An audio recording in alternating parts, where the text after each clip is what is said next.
بسم اللہ الرحمن الرحیم سبحان اللہ و بحمدہ سبحان اللہ العظیم صلی اللہ علیہ وآلہ وسلم۔ ناظرین کرام السلام علیکم۔ رات کی تاریکی گہری ہو چکی تھی، آسمان پر بادل کی وجہ سے چاند کی روشنی بھی نہ ہونے کے برابر تھی، ہر طرف سناٹا، ہر گلی سنسان ویران تھی۔ ایسے میں ایک مومن شخص نے اپنے گھر کے صحن میں قدم رکھا، وضو کیا اور نیت کی کہ رات کی تنہائی میں مسجد جا کر نماز پڑھوں گا اور اللہ تعالیٰ سے راز و نیاز کروں گا۔ لیکن ابھی چند ہی قدم چلا تھا کہ اندھیرے میں ایک پتھر سے ٹھوکر لگی اور وہ منہ کے بل کیچڑ میں جا گرا۔ لباس گندا ہو گیا، چہرے پر کیچڑ، ہاتھ پر کیچڑ سے لت پت ہو گئے۔ کچھ لمحے کے لیے وہ وہیں بیٹھا رہا، پھر ہمت کی، اٹھا، دوبارہ گھر آیا، لباس بدلا، دوبارہ وضو کیا اور دل میں کہا شیطان چاہتا ہے کہ میں ہار مان لوں، لیکن میں اپنے رب کی رضا کے لیے آج مسجد ضرور جاؤں گا۔ پھر وہی اندھیری گلی، وہی سنسان راستہ، اور ایک بار پھر چند قدم چلنے کے بعد ہی دوبارہ ٹھوکر لگی اور وہ ایک بار پھر کیچڑ میں جا گرا، اب کی بار زیادہ کیچڑ والی جگہ میں گرا۔ دل میں ایک لمحے کو مایوسی چھا گئی، لیکن پھر ایک نورانی خیال نے اس کے دل میں ہمت بھری۔ وہ اٹھا، پھر گھر آیا، کپڑے بدلے اور دل میں عزم کیا چاہے جتنی بار گر جاؤں میں ہار نہیں مانوں گا، میں آج کی نماز مسجد میں ہی ادا کروں گا۔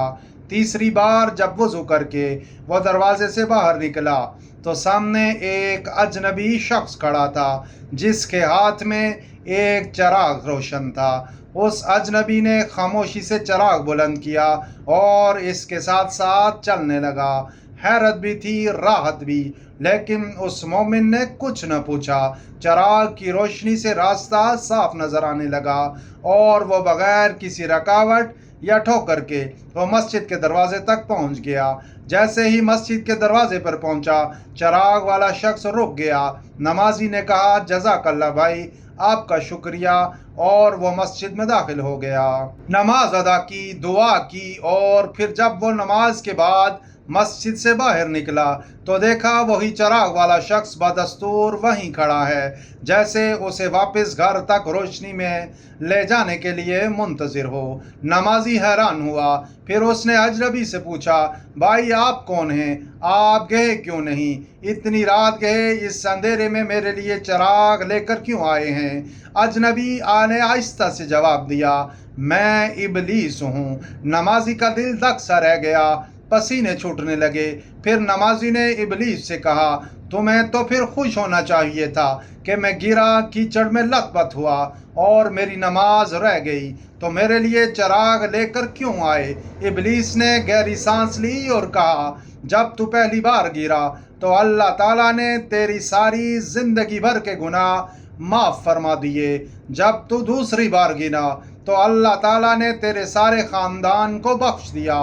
مجھے ڈر تھا کہ اگر تو تیسری بار بھی گر گیا تو کہیں اللہ تعالیٰ تیرے پورے محلے یا شہر کی مغفرت نہ فرما دے، اس لیے میں نے چراغ تھام لیا تاکہ تو بغیر گرے مسجد پہنچ جائے۔ مجھے تیری عبادت سے کچھ لینا دینا نہیں، تیری نیت اور اللہ کی رحمت سے ڈر لگتا ہے۔ ناظرین کرام، یہ صرف ایک قصہ نہیں، یہ اللہ کی رحمت کا ایک آئینہ ہے۔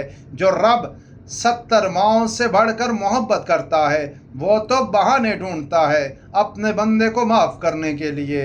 ہمیں کیا معلوم ہماری کون سی ٹھوکر، کون سا آنسو، کون سی نماز یا کون سا عمل اللہ کی بارگاہ میں قبول ہو جائے اور ہمارے لیے، ہمارے گھر والوں کے لیے بخشش کا سبب بن جائے۔